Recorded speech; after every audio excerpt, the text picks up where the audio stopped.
దేవుని నామానికి మహిమ కలుగును గాక. మరలా ఈ దినం ఈ విధంగా దేవుని యొక్క వాక్యాన్ని మనం ధ్యానించుకోవడానికి దేవుడు అనుగ్రహించిన అద్భుతమైన సమయాన్ని బట్టి దేవుడికి నేను కృతజ్ఞతాస్తుతులు చెల్లిస్తున్నాను. కొద్ది నిమిషాలు దేవుని యొక్క వాక్యములో నుండి మనము ధ్యానించుకుందాం.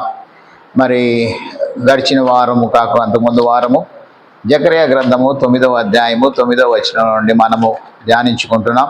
ఈ దినము కూడా మరలా అదే లేఖన భాగంలో నుండి మనము ధ్యానించుకుందాం. జకర్యా గ్రంథము 9వ అధ్యాయము 9వ వచనం. సియోను నివాసులారా బహుగా సంతోషించుడి, యెరూషలేము నివాసులారా ఉల్లాసముగా ఉండడి. నీ రాజు నీతిపరుడును రక్షణ గలవాడును దీనుడనై గాడిదను గాడిద పిల్లను ఎక్కి నీ యొద్దకు వచ్చుచున్నాడు. సో మన యొక్క అంశము నీ రాజు వచ్చుచున్నాడు అనేటువంటిది మన యొక్క అంశము. ఇందులో మనము మొదటి భాగంలో నీ రాజు నీతిపరుడు అనే విషయాన్ని మనము ధ్యానించుకున్నాము. అది ఎవరైనా ఒకవేళ మిస్ అయితే మా యూట్యూబ్ ఛానల్లో మీకు వీడియో అవైలబుల్గా ఉంటుంది, అందులో చూడవలసిందిగా తెలియపరుస్తున్నాం. సో ఈరోజు మరి రెండవ విషయము మనం ధ్యానించుకుందాం. నీ రాజు నీతిపరుడును, రెండవ విషయము రక్షణ గలవాడును అంటున్నాడు. హ్యావింగ్ సాల్వేషన్, మరి రక్షణ గలవాడుగా ఆయన నీ యొద్దకు వచ్చిచున్నాడు అని చెప్పేసి ఇక్కడ జకర్యా ప్రవచిస్తున్నట్లుగా మనం చూస్తున్నాం. మరి యేసుక్రీస్తు వారిని మనం చూసినట్లయితే he has come to this world not to achieve or attain salvation but to give salvation. ఆయన రక్షణను సంపాదించడానికి ఆయన ఈ లోకంలోకి రాలేదు. ఈ మాటను బట్టి మనకేమర్థమవుతుందంటే ఆయన రక్షణ ఇవ్వటానికి మనకు వచ్చి ఉన్నాడు. రక్షణ గలవాడుగా ఆయన ఈ లోకానికి వచ్చినట్లుగా మనం చూస్తున్నాం. మరి రక్షణ గలవాడు, మనం రక్షణ పొందాలి అనంటే, పాపము నుంచి విమోచించబడాలంటే హెబ్రీ పత్రిక 9వ అధ్యాయము 22వ వచనం ప్రకారం అపోస్తలుడైన పౌలు తెలియపరుస్తున్నాడు, రక్తము చిందించకుండా పాప క్షమాపణ లేదు. మరి without shedding of blood there is no remission of sin. అలాగే ఎఫెసీయులకు రాసిన పత్రిక 1వ అధ్యాయం 7వ వచనం ప్రకారం మనం చూసినట్లయితే ఆయన రక్తము వలన మనకు విమోచనము అని చెప్పేసి అక్కడ ఎఫెసీ పత్రికలో కూడా అపోస్తలుడైన పౌలు తెలియపరుస్తున్నాడు. అలాగే when we read in 1 John 1:7 మొదటి యోహాను పత్రిక 1వ అధ్యాయం 7వ వచనంలో మనం చూసినట్లయితే ఆయన కుమారుడైన యేసు రక్తము ప్రతి పాపముల నుంచి మనల్ని పవిత్రులుగా చేయడం చెప్పేసి అక్కడ కూడా యోహాను తెలియపరుస్తున్నట్లుగా మనం చూస్తున్నాం. So in order to give us salvation, మనకు రక్షణ అనుగ్రహించాలనంటే ప్రభు అయిన యేసుక్రీస్తు వారు తన యొక్క రక్తమును చిందించడానికి ఈ లోకానికి వస్తున్నట్లుగా మనం చూస్తున్నాం. అందుకనే ఆయన శిలువ మరణమును ఎందుకు శిలువ మరణము పొంది ఉన్నాడంటే, శిలువలో మనం చూస్తున్నాం ఆయన చివరి బొట్టు వరకు తన యొక్క రక్తాన్ని కార్చినట్లుగా మనం చూస్తున్నాం. ఆయన తన యొక్క రక్తాన్ని చిందించి మనల్ని విమోచించినట్లుగా దేవుని యొక్క వాక్యం ద్వారా మనం తెలుసుకొనిచున్నాము. కాబట్టి రక్షణ గలవాడు అని చెప్పేసి అంట దేవుని యొక్క వాక్యంలో జకర్యా గ్రంథంలో మనం చూసినట్లయితే మనము చూచి ఉండగా రక్షణ గలవాడుగా ఆయన వచ్చి ఉన్నాడని తెలియపరుస్తుండగా ఎలాగ ఆయన రక్షణ గలవాడై ఉన్నాడు, రక్షణ గలవాడై ఉండడానికి లేదా రక్షించడానికి కావలసినటువంటి యోగ్యతలు అర్హతలు మనం ఈ యొక్క సమయంలో మనం ధ్యానించుకుందాం. రక్షణను మనకు అనుగ్రహించాలి అని అంటే మొట్టమొదటిగా కావాల్సింది ఏంటంటే ఆయన పరిశుద్ధుడై ఉండాలి. పరిశుద్ధుడై పరిశుద్ధమైన ఆయన రక్తము పరిశుద్ధమైన రక్తముగా ఉండాలి. ఎందుకంటే ఎవరు పడితే వారు రక్షించడానికి, ఎవరు పడితే వారు రక్షకుడు అనుకోవడానికి వీలు లేదు. ఈరోజు లోకంలో మనం చూసినట్లయితే ఎవరినైనా సరే మనము రక్షకుడిగా మనం అనుకుంటున్నాం. మన ఏదైనా సమస్య నుంచి విడిపించే వాళ్ళు రక్షకులే, అలాగే ఏదన్నా అవసరతలో సహాయపడిన వారు మనకు రక్షకులుగా మనం అనుకోవచ్చు. కానీ ఇక్కడ సమస్యల నుంచో లేదంటే అవసరతల నుంచో మనల్ని రక్షించడం కాదు.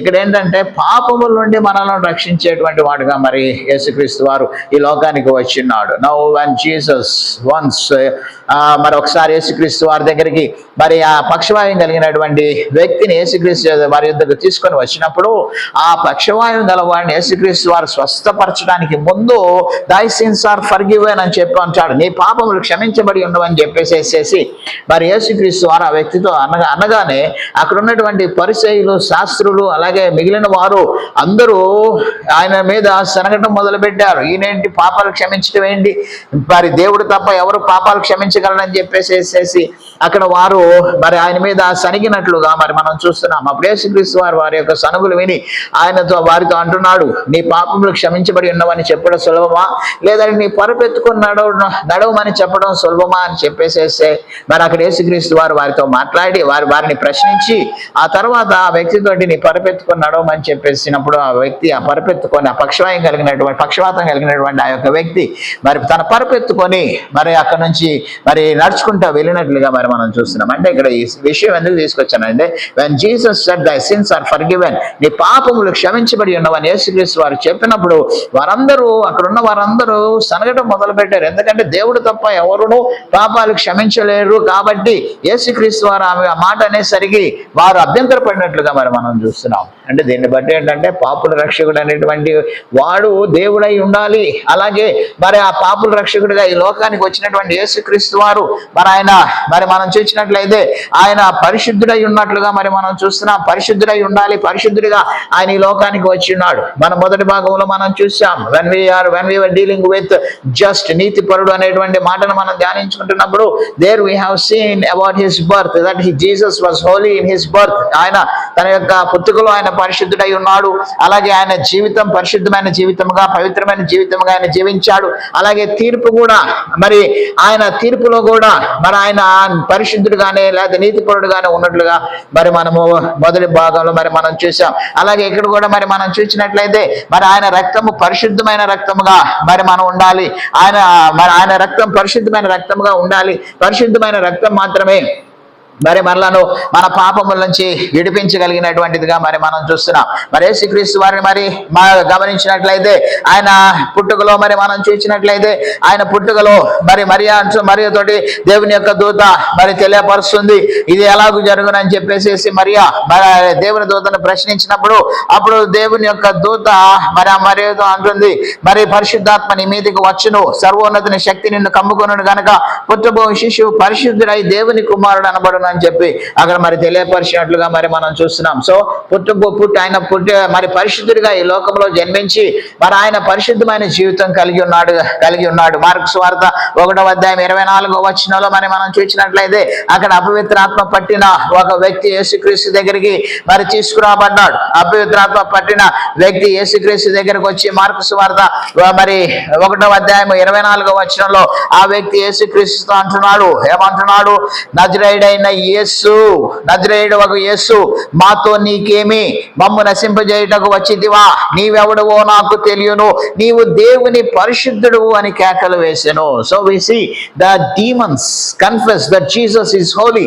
మరి అక్కడ ఉన్నటువంటి అపవిత్రాత్మలు యేసుక్రీస్తు వారు పరిశుద్ధుడు అనేటువంటి విషయాన్ని మరి అవి ఒప్పుకుంటున్నట్లుగా మరి మనం చూస్తున్నాం. అందుకనే బిఫోర్ హిస్ హోలీనెస్, ఆయన పరిశుద్ధత ముందు ఎవడును నిలవలేడు. when Moses asked God to reveal his face to him, మరి మోషే దేవుణ్ణి తన యొక్క మరి దేవుని యొక్క ముఖాన్ని, అయ్యా నీ ముఖాన్ని నాకు చూపించు అని చెప్పి దేవుణ్ణి అడిగినప్పుడు దేవుడు అక్కడ మోషేతో ఒక మాట అంటాడు. ఏమంటాడంటే, no man can see God and live. ఏ మనుషుడు దేవుని చూచి బ్రతకలేడు. అందులో ఒక ప్రధానమైనటువంటి కారణం ఏంటంటే బికాస్ హీ ఈజ్ హోలీ, ఆయన పరిశుద్ధుడై ఉన్నాడు కాబట్టి ఆయన పరిశుద్ధుడై మరి ఆయన పరిశుద్ధత ఎదుట ఎవడు నిలవలేడు, మరి ఎవడు జీవించలేడు. మరి ఆయన అంత పరిశుద్ధుడైనటువంటి దేవుడుగా మరి మనం చూస్తున్నాం. That's what we see in Hebrews chapter 13 also. హెబ్రీయులకు రాసిన పత్రిక 13వ అధ్యాయంలో కూడా మనం చూస్తున్నాం, without holiness no one can see God. పరిశుద్ధత లేకుండా ఎవరు దేవుని చూడలేరు. అసలు చూడటం కాదు, ఆయన ఎదుట నిలబడలేరు. ఆయన అంత పరిశుద్ధుడై ఉన్నాడు. సో ఆ పరిశుద్ధుడైనటువంటి దేవుని ఎదుటికి మనం వెళ్ళాలంటే మనము పరిశుద్ధులుగా చేయబడాలి. మరి ఆ విధంగా పరిశుద్ధులుగా చేయబడాలంటే మరి మన కొరకు మనల్ని రక్షించేటువంటి రక్తము పరిశుద్ధమైన రక్తముగా మరి అది ఉండాలి. దేవుని యొక్క వాక్యములో మరి మనం చూసినట్లయితే పాత నిబంధన కాలంలో మరి యేసుక్రీస్తు వారికి ముందు దేవుడు పశువుల యొక్క రక్తాన్ని మరి ఆయన నియమించాడు. ఆదాము పాపం చేసినప్పుడే మనం చూస్తున్నాం, మరి ఆయన పశువులను వధించి వాటి యొక్క చర్మమును మరి ఆదాములకు మరి వస్త్రములుగా ఆయన అనుగ్రహించినట్లుగా మరి మనం చూస్తున్నాం. ఆ తర్వాత నుంచి మరి మనం చూస్తాం, మరి బలులు అర్పించిన పశువులను బలులు అర్పించడం అనేటువంటిది మరి పాత నిబంధన కాలం అంతా కొనసాగినట్లుగా మరి మనం చూస్తున్నాం. అయితే దేవుడు దాన్నే కంటిన్యూ చేయొచ్చు కదా. Then why is it necessary for God to send his only son to this world? మరి అదే కంటిన్యూ చేయొచ్చు కదా. ఎందుకని దేవుడు తన కుమారుని లోకానికి పంపించి ఆయన యొక్క రక్తాన్ని చిందించవలసి వచ్చిందని అంటే, పశువుల యొక్క రక్తము it is an innocent blood, it is not holy blood. అది పరిశుద్ధమైనటువంటి రక్తం కాదు, అది మనల్ని పరిశుద్ధపరిచేటువంటి రక్తం కాదు. అందుకనే పశువుల యొక్క రక్తము they cannot cleanse us from our sin. మన యొక్క పాపములను కడగగలిగేటువంటి శక్తి ఆ యొక్క రక్తానికి లేదు. అది పాపములో కప్పబడటం వరకు మాత్రమే మనం చూస్తున్నాం, కానీ కడగబడటం అనేటువంటిది లేదు. కానీ ఇక్కడ కావాల్సింది ఏంటంటే మరి ఇన్నోసెంట్ బ్లడ్ మాత్రమే కాదు, it should be a holy blood. అది పరిశుద్ధమైనటువంటి రక్తముగా ఉండాలి. అందుకనే పరిశుద్ధుడైనటువంటి యేసుక్రీస్తు వారు మరి యేసుక్రీస్తు వారిని ఈ లోకానికి మరి తండ్రి అయినటువంటి దేవుడు మరి పంపినట్లుగా దేవుని యొక్క వాక్యములు బట్టి మనం చూస్తున్నాం. అందుకనే మొదటి పేతురు పత్రికలో మరి మనం చూస్తాం కదా. మరి 1వ అధ్యాయము 18వ వచనం మనం చూసినట్లయితే 18వ వచనం మనం చూసినట్లయితే పితృపారంపర్యమైన వ్యర్థ ప్రవర్తన విడిచిపెట్టినట్లుగా వెండి బంగారముల వంటి క్షయ వస్తువుల ద్వారా మీరు విమోచింపబడలేదు, కానీ నిర్దోషమును నిష్కలంకమైన గొర్రెపిల్ల వంటి క్రీస్తు రక్తము ద్వారా మీరు విమోచించబడితిరి. సో హిస్ బ్లడ్, ఆయన యొక్క రక్తము మరి పరిశుద్ధమైనటువంటిది. అందుకని ఆయన రక్షణ గలవాడు అని అంటే ఎందుకని అంటున్నారంటే, ఎందుకంటే ఆయన పరిశుద్ధుడు, ఆయన రక్తం పరిశుద్ధమైనటువంటి రక్తము. ఆయన రక్తము మనలను శుద్ధి చేయగల, మనలను కూడా పరిశుద్ధులుగా చేయగలిగినటువంటి రక్తముగా మరి మనం చూస్తున్నాం. So we saw the demons confess, మరి దయ్యాలు సైతము మరి ఆయన ఎదుట నిలవలేక మరి అవి అంటున్నాయి, మాతో నీకేం పని, నీవు దేవుని పరిశుద్ధుడు అని మాకు తెలుసును అంటున్నాడు. మరి కీర్తనల గ్రంథము 16వ అధ్యాయం 10వ వచనంలో కూడా మనం చూసినట్లయితే అక్కడ కూడా కీర్తనకారుడు అంటున్నాడు concerning the death of Jesus Christ, మరి యేసుక్రీస్తు వారి యొక్క మరి మరణమును గురించి మాట్లాడుతూ 16వ అధ్యాయము మరి 10వ వచనంలో మరి మనం చూసినట్లయితే, ఎందుకనగా నీవు నా ఆత్మను పాతాళములో విడిచిపెట్టవు అని చెప్పి ఆ తర్వాత అంటున్నాడు, నీ పరిశుద్ధిని కుళ్ళు పట్టనియ్యవు అంటున్నాడు. ఎవరినండి? పరిశుద్ధిని. You are speaking about Jesus Christ, యేసుక్రీస్తు వారి గురించి మాట్లాడుతూ మరి యేసుక్రీస్తు వారిని ఏమని సంబోధిస్తున్నాడంటే పరిశుద్ధుడు అంటున్నాడు. పరిశుద్ధుడు అనేటువంటిది మరి ఆయన మరి మనం చూసినట్లయితే అది ఆయన పేరు.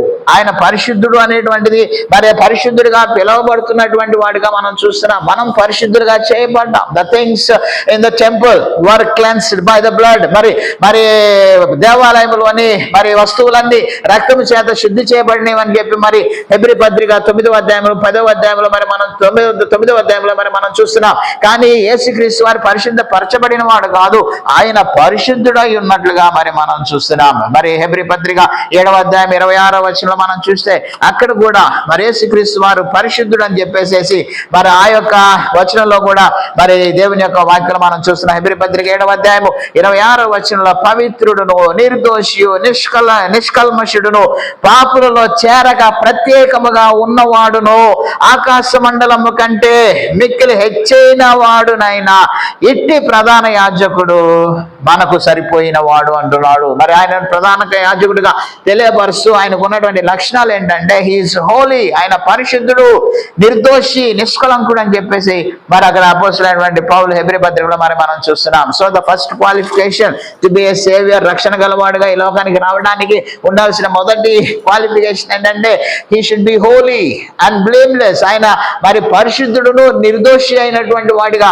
మరి ఉండాలి. రెండో విషయం మరి మనం చూసినట్లయితే మరి ఇటర్నల్, నిత్య శక్తి, his blood should have eternal power. ఆయన యొక్క మరి రక్తము నిత్య శక్తి కలిగినటువంటి రక్తముగా ఉండాలి. ఎందుకంటే now every time he cannot be offered sacrifice. దాని పద్దాక ప్రతి ఒక్కరి కోసం ఒక్కొక్కసారి ఆయన క్షమించారా, తనను తాను బలిగా అర్పించుకోలేడు.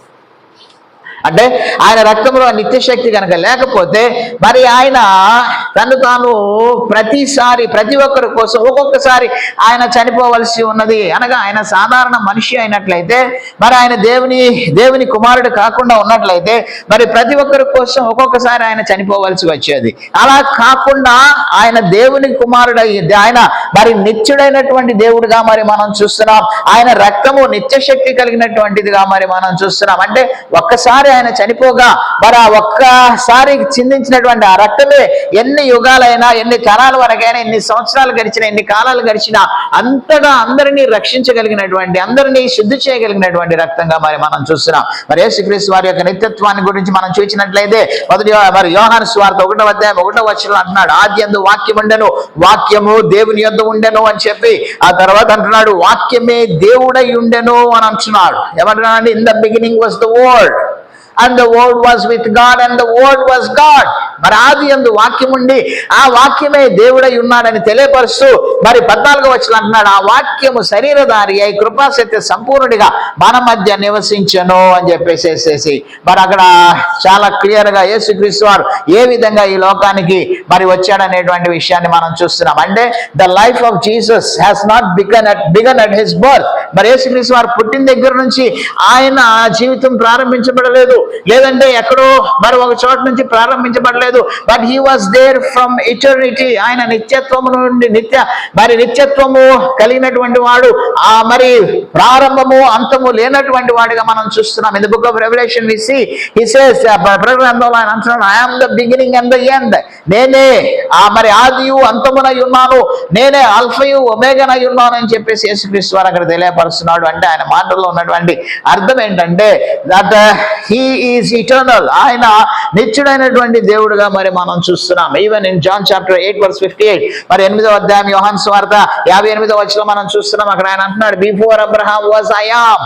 మరి అబ్రహాం కంటే ముందు నేను ఉన్నాను అని చెప్పేసేసి మరి యేసుక్రీస్తు వారు అక్కడ మరి మాట్లాడుతున్నట్లుగా మరి మనం చూస్తున్నాం. అంటే there was no beginning for him. ఆయనకు ఆరంభం అనేటువంటిది లేదు, లేదంటే మరి ఆయనకు అంతం అనేటువంటిది కూడా లేదు. ఆయన నిత్యుడైనటువంటి దేవుడు. అందుకనే ఆయన ఇచ్చే జీవం కూడా నిత్య జీవమును అనుగ్రహించడానికి ఆయన వచ్చాడు. దేని వరకు వచ్చాడండి? నిత్య జీవమును అనుగ్రహించడానికి ఆయన ఈ లోకానికి వచ్చినట్లుగా చూస్తున్నాం. మరి దేవుని యొక్క వాక్యంలో I have come to give life, జీవమునిచ్చుటకు నేను వచ్చి ఉన్నాను అని చెప్పి ఆయన తెలియపరుస్తున్నాడు. నా శరీరం తినిన రక్తం త్రాగువాడు నిత్య జీవము గలవాడని చెప్పేసి యేసుక్రీస్తు వారు అక్కడ తెలియపరుస్తున్నట్లుగా మరి మనం చూస్తున్నాం. సో ఆయన నిత్యుడైనటువంటి దేవుడు. హెబ్రీ పత్రిక మరి ఎందుకు ఆయన నిత్యుడై ఉండాలనేటువంటి విషయం మనం చూస్తే హెబ్రీ పత్రిక 7వ అధ్యాయం 28వ వచనంలో మరి అపోస్తలుడైన పౌలు మరలా అక్కడ కూడా మరి ఆయన నిత్యత్వం గురించి మాట్లాడుతూ, ఆయన రక్తమును గురించి మాట్లాడుతూ, ఆయన యాగమును గురించి మాట్లాడుతూ ఆయన అంటున్నాడు. హెబ్రీ పత్రిక 7వ అధ్యాయము 28వ వచనంలో అంటున్నాడు, ఏమంటున్నాడండి?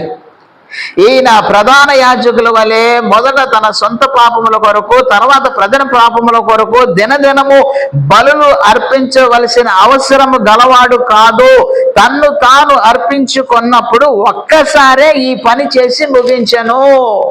We see the high priest and the priest in the Old Testament. పాత నిబంధన గ్రంథంలో ఉన్నటువంటి ప్రధాన యాజకుడు అలాగే యాజకులు మరి first they have to offer an offering for themselves. వారి కొరకు బలి అర్పణ అర్పించి తమను తాను పరిశుద్ధపరచుకొని దాని తర్వాత వారు వెళ్ళి మరి సమాజమును పరిశుద్ధపరిచేటువంటి వారుగా మరి ఇది ప్రతి సంవత్సరం ప్రతిసారి ఈ విధంగానే జరుగుతున్నట్లుగా మరి అక్కడ మరి మనం చూస్తున్నాం. కానీ యేసుక్రీస్తు వారు అలా కాదు, ప్రతిసారి ప్రతి సంవత్సరం కాదు, ఒక్కసారే అంటున్నాడు. అక్కడ ఆయన తను తాను అర్పించుకున్నప్పుడు ఒక్కసారే ఈ పని చేసి ఇంకా ముగించేశాడు. అంటే హిస్ బ్లడ్, ఆయన తన యొక్క రక్తాన్ని తీసుకొని మరి తను చిందించినటువంటి తన అమూల్యమైన రక్తములు తీసుకొని మరి తండ్రి వద్దకు వెళ్ళి మరి ఆయన దాన్ని అక్కడ తండ్రికి సమర్పించేసినట్లుగా మనం చూస్తున్నాం. మరి ఈ యొక్క మరి దాని వలన ఇక ప్రద్దాక మరి చనిపోవలసినటువంటి అవసరము లేదు. ఇప్పుడు మనము కేవలము ఆయనకి మన జీవితాలను సమర్పించి మనము మారు మనసు పొంది మరి ఆయన ఎదుట పాప క్షమాపణ మనం పొందితే ఆయన రక్తం ద్వారా మనల్ని కలుగుతాడు. ఎన్ని యుగాలకైనా ఎన్ని కాలాలకైనా ఎన్ని సంవత్సరాలు, ఇప్పుడు 2000 సంవత్సరాలు అయింది, ఇంకో 2000 కాదు, ఇంకా ఎన్ని సంవత్సరాలు అయినా సరే అంతమంది పాపాన్ని క్షమించగలిగేటువంటి శక్తి ఆ రక్తములో ఉన్నది. ప్రకటన గ్రంథంలో కూడా మరి మనం చూస్తే 5వ అధ్యాయంలో అంటున్నాడు, మరి అపోస్తలుడైనటువంటి యోహాను 5వ అధ్యాయంలో మరి యేసుక్రీస్తు వారి యొక్క యాగమును గురించి మరి ఆయన మాట్లాడుతూ 5వ అధ్యాయము ప్రకటన గ్రంథము మరి 5వ అధ్యాయము 6వ వచనం మనం చూసినట్లయితే మరియు సింహాసనములకును ఆ 4 జీవులకును పెద్దలకును మధ్య వధింపబడినట్లుండిన గొర్రె పిల్ల నిలిచి ఉండుట నేను చూచితిని. I saw a lamb that was slain afresh. ఇప్పుడే వధించబడినట్లుగా ఉన్న గొర్రె పిల్లను అనగా యేసుక్రీస్తు వారు చనిపోయి మరి 2000 సంవత్సరాలు అయింది ఇప్పుడు నుండి. అంటే యోహాను యేసుక్రీస్తు వారు చనిపోయిన తర్వాత ఈ యొక్క ప్రేరణ గ్రంథం రాస్తున్నాడు.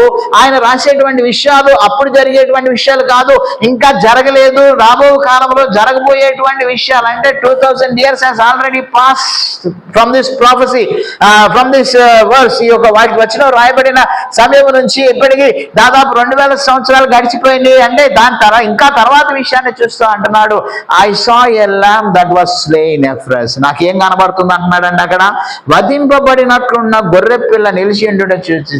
అంటే ఇంకా ఆయన రక్తము చాలా ఫ్రెష్ గానే ఉంది, ఎందుకంటే ఇంకా ఇప్పుడే వధించబడినట్లుగా ఉందండి. అంటే ఎన్ని తరాలైనా రాకడ వరకు, మనం ఎత్తబడే వరకు ఆయన ఆ విధంగానే వధించబడిన గొర్రె పిల్లలాగానే ఆయన ఉండి మరి మనల్ని రక్షించేటువంటి వాడుగా, మరి ఆ రక్షించగలిగినటువంటి వాడుగా మరి మనం చూస్తున్నాం. కాబట్టి ఏంటంటే ఆయన నిత్యుడైనటువంటి దేవుడు. ఆయన రక్తమే ఎందుకు కావాలంటే ఆయన రక్తములో నిత్య శక్తి ఉన్నది. ఎంతమందినైనా సరే, ఎన్ని తరాల వారినైనా సరే, ఎన్ని యుగాల వరకైనా సరే మరి వారి పాపములను కడగగలిగినటువంటి శక్తి, పాపముల నుంచి విమోచించగలిగినటువంటి శక్తి యేసుక్రీస్తు వారి యొక్క రక్తంలో యేసుక్రీస్తు వారి యొక్క రక్తం కలిగి ఉన్నట్లుగా మరి మనం చూస్తున్నాం. సో రక్షణ గలవాడు, ఎందుకంటే మొదటిగా ఆయన పరిశుద్ధుడై ఉన్నాడు, రెండోది ఆయన నిత్యుడై ఉన్నాడు, ఆయన రక్తమునకు నిత్య శక్తి కలిగి ఉన్నది. కాబట్టి ఆయన మరి రక్షణ గలవాడుగా ఈ లోకానికి వస్తున్నాడు. మూడో విషయం ఏంట్రానంటే ఈజ్ సన్ ఆఫ్ గాడ్. ఆయన ఏమై ఉన్నాడండి, దేవుని కుమారుడై ఉన్నాడు. ఇందాక మనం చూపించినట్లుగా 1వ అధ్యాయం 1వ వచనం యోహాను సువార్తలో ఆ వాక్యమే దేవుడై ఉండెను అంటున్నాడు. ఏమై ఉన్నాడండి, ఆయన దేవుడై ఉన్నాడు. సో మరి బిల్లీ గ్రామ్ గారు ఒకసారి అన్నారు, the son of God has become son of man to make the Sons of man as sons of God. దేవుని కుమారుడు, మనిషి కుమారుడిగా ఈ లోకానికి ఎందుకు వచ్చాడంటే మనిషి కుమారులను దేవుని కుమారులుగా చేయుటకు ఆయన ఈ లోకానికి వచ్చినాడు. Now the process of salvation is not just to deliver us from our sins. మరి పాపం యొక్క వారి ప్రాసెస్ మనం చూస్తే కేవలం మన పాపం నుంచి విడిపించబడటం మాత్రమే కాదు, అసలు పాపం నుంచి విడిపించవలసిన అవసరం ఏమున్నది? ఎందుకు విడిపించబడాలి? పాపం నుంచి ఎందుకు రక్షణ పొందాలి అని అంటే దేర్ ఇస్ ఎటర్నల్ లైఫ్, నిత్య జీవం అనేటువంటిది ఉన్నది. మరి దేవుని యొక్క రాజ్యమునకు మనం వెళ్ళాలి. మరి అంటే చనిపోయినటువంటి ఆత్మ, చనిపోయినటువంటి మనిషి మరి చనిపోయిన తర్వాత మరి నిత్య జీవమా లేకపోతే నిత్య మరణమా అనేటువంటిది డిసైడ్ చేసుకోవాలి. రక్షణ పొందిన వారు నిత్య జీవములోనికి, రక్షణ పొందని వారు నిత్య మరణములోనికి అనగా నరకములోనికి వారు మరి పంపివేయబడతారు. కాబట్టి ఆ నిత్య జీవమును పొందినట్లుగా, అంటే కేవలం నిత్య జీవం పొందడం మాత్రమే కాదు, ఇంకొక ప్రత్యేకత ఏంటంటే దేవుని కుమారులుగా మనలను చేయటం ఆయన వచ్చి ఉన్నాడు. దేనిగా చేయడానికి అండి, దేవుని కుమారులుగా మనల్ని చేయుటకు మరి ఆయన వచ్చి ఉన్నాడు. అంటే దేవుని కుమారులుగా చేయాలంటే ఆయన తన కుమారుడు, దేవుడు తన యొక్క అద్వితీయ కుమారుడైన యేసుక్రీస్తు వారిని ఈ లోకానికి మరి పంపినట్లుగా మరి మనం చూస్తున్నాం. Okay, we were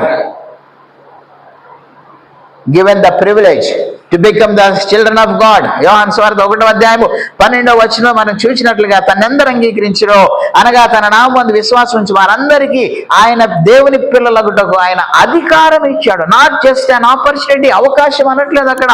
he has given us the authority to become the children of God. దేవుని యొక్క పిల్లలగుటకు మరి యేసుక్రీస్తు ద్వారా మనకు అధికారం ఇవ్వబడి ఉన్నది. అది దేవుని పిల్లలుగా చేయబడాలి. కాబట్టి మరి దేవుని కుమారుడిని దేవుడు తన ఈ లోకానికి మరి పంపినట్లుగా మరి మనం చూస్తున్నాం. ఆ విషయం కూడా మరి మనం చూసినట్లయితే we see the announcement of father, తండ్రి యొక్క మరి ప్రకటన మరి మనం చూస్తున్నాం. మత్తయి సువార్త 3వ అధ్యాయంలో when Jesus took water baptism, యేసుక్రీస్తు వారు నీటి బాప్తిసం పొంది బాప్తిసం ఇచ్చి యోహాను ద్వారా బాప్తిసం పొంది ఆయన బయటికి వస్తుండగా 3వ అధ్యాయం 17వ వచనం అన్నాడు, ఈయన నా ప్రియ కుమారుడు అంటున్నాడు. ఏమంటున్నాడండి? ఈయన నా ప్రియ కుమారుడు అంటున్నాడు. యోహాను సువార్త 3:16లో మనం చూసినట్లయితే అక్కడ అంటున్నాడు, దేవుడు లోకమును ఎంతో ప్రేమించెను కాగా ఆయన తన అద్వితీయ కుమారుడు అంటున్నాడు. యేసుక్రీస్తు వారు ఎవరు?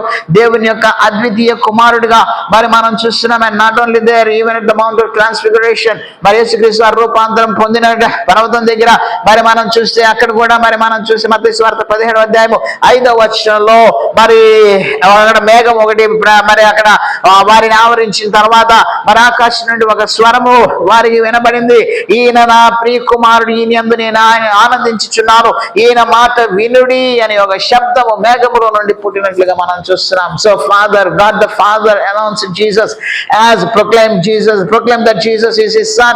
మరి యేసుక్రీస్తు వారు దేవుని కుమారుడని తండ్రి అయినటువంటి దేవుడు మరి ఆయన ప్రకటించినట్లుగా చూస్తున్నాం. అలాగే we see Jesus accepted that he is son of God. యేసుక్రీస్తు వారే నేను దేవుని కుమారుడని ఆయన అంగీకరించాడు. Now this thing we see at the trial of Jesus. యేసుక్రీస్తు వారిని మరి ఆయన తీర్పు తీర్చడానికి తీసుకువెళ్ళినప్పుడు ఈ యొక్క విషయాన్ని మనం చూస్తున్నాం. మరి ఆ ప్రధాన యాజకుడు మరి ఆయనను వారి ఎదురు నిలబెట్టుకొని మత్తయి సువార్త 26వ అధ్యాయము మరి 63వ వచనంలో మనం చూసినట్లయితే వారందరి సాక్షుల కోసం చాలా తెక్మగ పడుతుండగా ప్రధాన యాజకుడు లేచి మరి ఆ యేసుక్రీస్తును చూసి ఆయనతో అన్నాడు, నీవు దేవుని కుమారుడు అయిన క్రీస్తు అయితే ఆ మాట మాతో చెప్పమని జీవము గల దేవుని తోడని నీకు ఆనబెట్టుచున్నాను అని చెప్పి అన్నప్పుడు యేసుక్రీస్తు వారు అంటున్నాడు, నీవు అన్నట్టే అంటున్నాడు. ఏమంటున్నాడండి? నీవు అన్నట్టే, yes, as you have said I am the son of God, నీవు అన్నట్టే నేను దేవుని కుమారుడు. ఈ ప్రశ్నకే యేసుక్రీస్తు వారు జవాబు చెప్పారు. Even when pilot asked many questions to Jesus, యేసుక్రీస్తు వారిని పిలాతు అనేక ప్రశ్నలు అడిగాడు, కానీ ఒక ప్రశ్నకి ఆయన సమాధానం చెప్తున్నాడు. అదే ప్రశ్న అంటే నువ్వు యూదుల రాజువా అంటే ఆ ప్రశ్నకు కూడా యేసుక్రీస్తు వారు సమాధానం చెప్పాడు, నీవు అన్నట్టే అని చెప్పి. So Jesus accepted that he is the son of God. ఆయన తన దేవుని కుమారుడు అని యేసుక్రీస్తు వారు అంగీకరించాడు. So father announce that Jesus is sun of God. యేసుక్రీస్తు వారు దేవుని కుమారుని తండ్రి ప్రకటించాడు. అలాగే Jesus accepted that he is sun of God. యేసుక్రీస్తు వారు ఆయన దేవుని కుమారుడు అని చెప్పి ఆయన ఒప్పుకున్నాడు. అలాగే మూడో విషయం మనం చూస్తే హోలీ స్పిరిట్ అథెంటికేటెడ్. మరి పరిశుద్ధాత్ముడు విషయంలో మరి మనం చూస్తే రోమా పత్రిక 1వ అధ్యాయం 5వ వచనంలో అపోస్తలుడైన పౌలు తెలియపరుస్తున్నటువంటి మరి విషయం మరి మనం చూస్తే అపోస్తలుల కార్యముల గ్రంథము 1వ అధ్యాయము 5వ వచనము మరి మనం చూస్తే శరీరమును బట్టి యేసుక్రీస్తు వారు దావీదు సంతానము గాను మృతుల్లో నుండి పునరుద్ధానుడైనందున పరిశుద్ధమైన ఆత్మను బట్టి దేవుని కుమారుడు గాను ప్రభావముతో నిరూపించబడెను. He was proven that he is son of God by the spirit of holiness through his resurrection. మరి పునరుద్ధానుడై లేచుట ద్వారా పరిశుద్ధమైనటువంటి దేవుని యొక్క ఆత్మను బట్టి దేవుని కుమారుడుగా ఆయన ప్రభావముతో నిరూపించబడి ఉన్నాడు. So we see the triune God in this. ఈ యొక్క విషయంలో మరి త్రియేక దేవుణ్ణి మరి మనం చూస్తున్నాం. తండ్రి అయినటువంటి దేవుడు మరి ప్రకటించాడు యేసుక్రీస్తు దేవుని కుమారుడని. యేసుక్రీస్తు దేవుని కుమారుడుగా ఆయన మరి ఒప్పుకున్నాడు. అలాగే పరిశుద్ధాత్ముడు నిరూపించాడు. పునరుద్ధానము ద్వారా యేసుక్రీస్తు వారు దేవుని కుమారుడు అని చెప్పి నిరూపించబడినట్లుగా మనం చూస్తున్నాం. So these are the 3 important things which Jesus possessed to come as the one who is having salvation.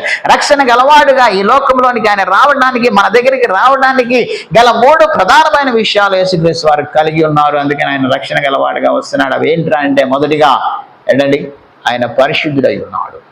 Okay, పరిశుద్ధమైన రక్తము మనము మొదటి భాగంలో చూసాం.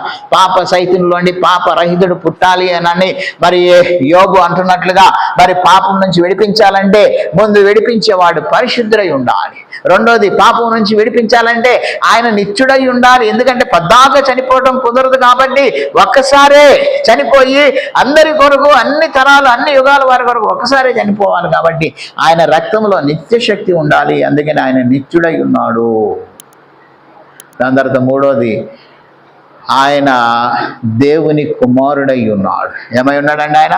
ఎందుకంటే మనల్ని దేవుని పిల్లలుగా చేయడానికి వచ్చి ఉన్నాడు. అంటే ఈ 3 మనం చూసినట్లయితే ఏం తెలియపరుస్తున్నాయి అంటే హోలీనెస్ అనేటువంటిది, పరిశుద్ధత అనేటువంటిది మరి మనం చూస్తే ద ప్యూరిటీ, మరి పవిత్రత, పరిశుద్ధమైన జీవితాన్ని సూచిస్తుంది.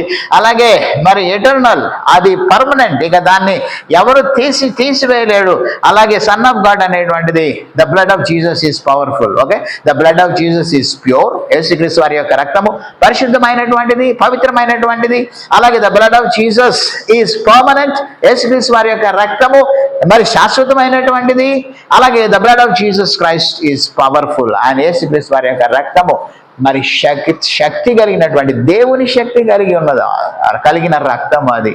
దేవుని కుమారులుగా మనల్ని రక్షించడం మాత్రమే కాదు, దేవుని కుమారులుగా మనల్ని చేస్తుంది. కాబట్టి ప్రేమ దేవుని బిడ్డలారా, ఆయన రక్షణ కలవాడుగా ఈ లోకానికి వచ్చి మన యుద్ధకు వచ్చి ఉన్నాడు. అందుకనే అంటే రక్షణను సంపాదించడానికి కాదు, ముందే చెప్పాను, రక్షణను సంపాదించడానికి కాదు, రక్షణ ఇవ్వడానికి మనం వస్తాం, మన దగ్గరికి వస్తాం. ఎందుకంటే ఆల్రెడీ హీ హ్యాస్ సాల్వేషన్. ఆయన రక్షణను ఆయన కలిగి ఉన్నాడు, ఆల్రెడీ కలిగి ఉన్నాడు. దాన్ని మనకి ఇవ్వడానికి ఆయన ఈ లోకానికి వచ్చాడు. కాబట్టి ఆయన అందుకనే అంటాడు, ఆయన ద్వారా మాత్రమే మనకు రక్షణ.